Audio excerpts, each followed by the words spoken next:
Hi, everybody. We are going to be discussing right now the resource under playwriting resources called the Poetics. So if you can open that in a separate window, I will talk you through it. All right.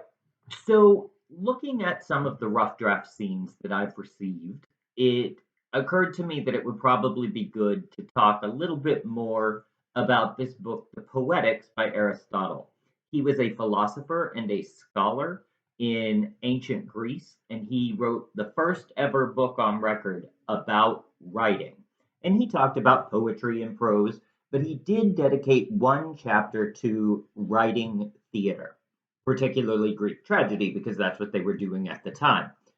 Um, but even now, 2,400 years later, I got a master's degree in playwriting, and one of my classes was entirely studying this chapter of this book.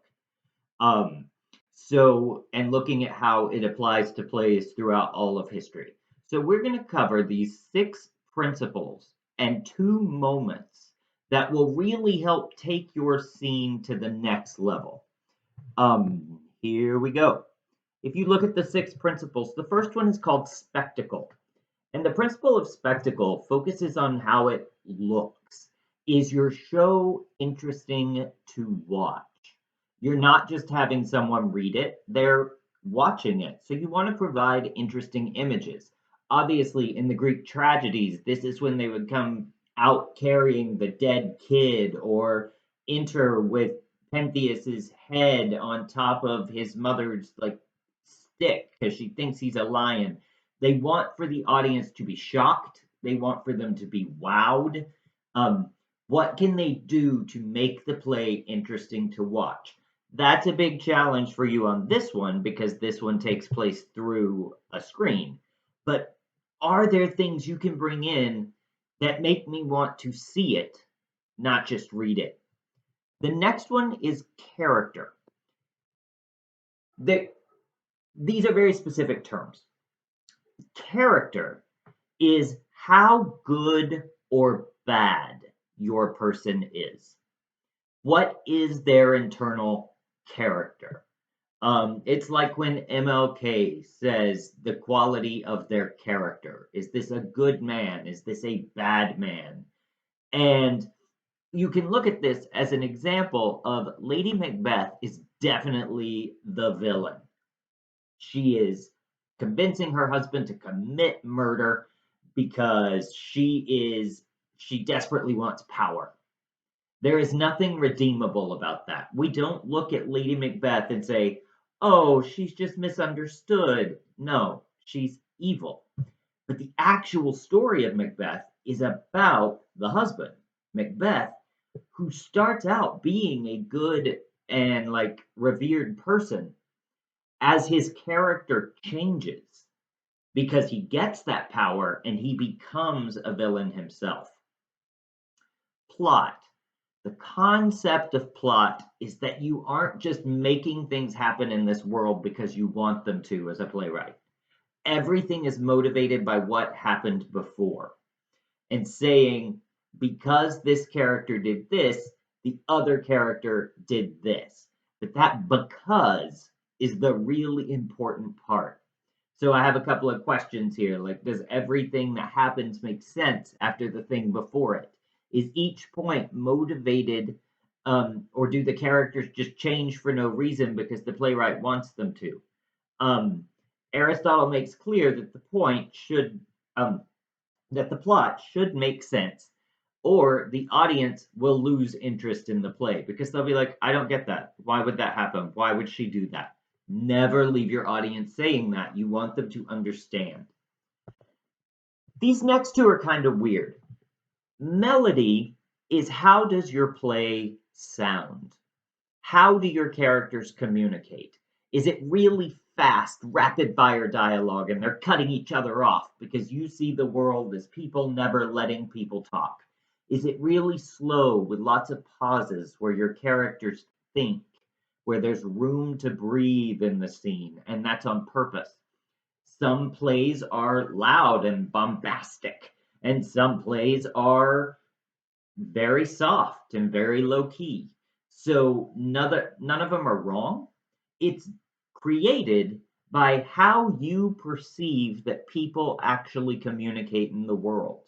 And that is called your playwright's voice, meaning that if one of you wrote a play and you put it next to another person's play, you could tell who wrote which one even without reading the names because it just sounds like them. It feels like something that person would write, their playwright's voice. The melody captures the playwright. Diction is not about playwright, it is about character. And it's even though you have this really rapid fire crazy thing going on and it's just boom boom boom dialogue, every character in it still needs to sound unique.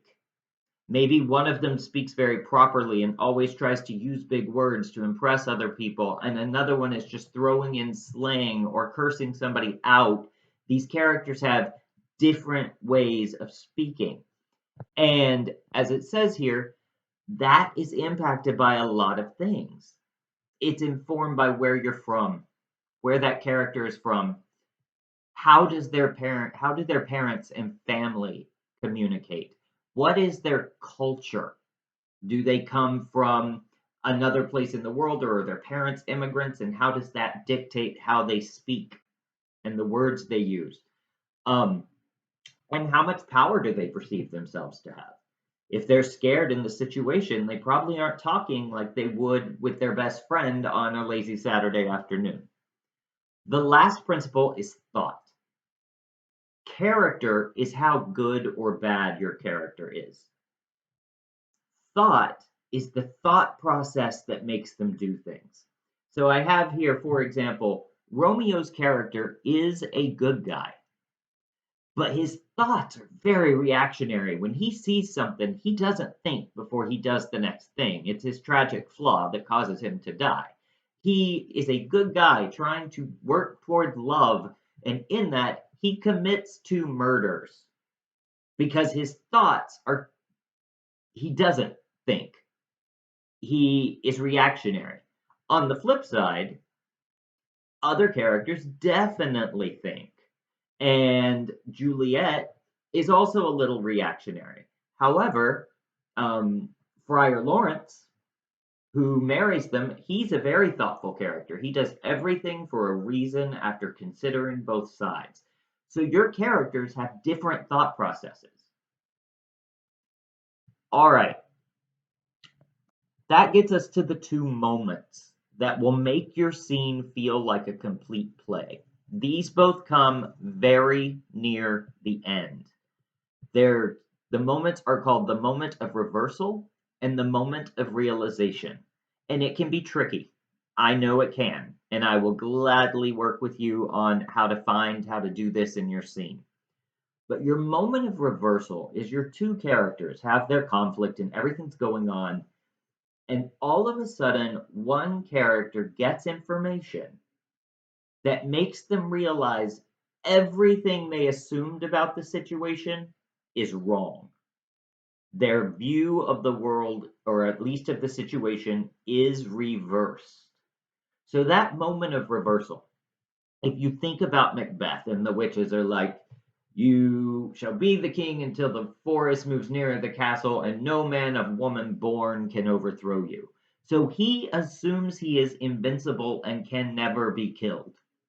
Because what man would possibly not be born from a woman? Until he's fighting Macduff. And Macduff says, I'm a cesarean baby. My mother died in childbirth. I wasn't born from a woman. I was born from a corpse. And he suddenly, everything is reversed because he realizes that he is not like all powerful. He's not invincible. He can be fought, and the witches tricked him into having this false sense of invincibility. So everything reverses when he learns that he's been tricked. And because that, he has a moment of realization. The moment of realization always happens because they learn something from the moment of reversal. These cannot be switched in order. So The moment of realization is he's like, I'm not invincible. I was tricked. The entire prophecy was actually a trap that has made me into a bad man. That is what he learns. That is what he realizes because of the reversal. Because he suddenly realizes that he's not like this better than any one man, he realizes he's actually become worse than most men. So you want your character, at least one of them, to have that. The other character gives them information that changes their view of the scene, and so they realize a deeper truth. If your characters, neither one have that, then your scene is going to feel like a scene. But if one of them does have that, your scene is going to feel like a play because it reaches an end where a character is changed. They don't have to be changed for the better, they just have to change through moment of reversal and realization. So then I gave you a little checklist of like a few questions to ask yourself as you read through your first draft, as you're going into your second draft. Does the story of my scene make sense? Does each thing that happens occur because of what came before it? You never want a moment that your audience is like, that's not how people react in this situation. And it was just that this character specific, this playwright specifically wanted for it to happen, so it does. You also want to avoid major acts of fate or like circumstance. Like, you can have an earthquake hit in the middle of your scene, but you can't have more than one of those. Like, that's circumstantial. You really want your plot to build off the actions of each character. Two, do my characters sound different from one another? Do they have different speech patterns or ways of communicating? When I hear them in my head, do they both just sound like me? That's the biggest test for me when I'm writing a play. Do they have different phrases that they use a lot? Do they does one of them over explain everything and the other one never quite even finish an answer? Does one of them communicate from a place of anger while the other one communicates from a place of love and support and just trying to calm them down? Then you get distinct character voices. Next ones. Do my characters have different ways of approaching and seeing the world? For example, is one of them more of an optimist and trusting and open, and the other one more guarded and protected and not so trusting? Because that gets you into those different ways of thought. People behave differently when they view the world differently. And finally, at the end, does one character get new information that makes them change what they think they know and learn something from the scene? If you are hitting all those, you are on track to a very good scene. All right, now you just need to complete the exit ticket on this and get to working on either your first draft if you haven't done it yet, or getting in that final draft. Look forward to reading them.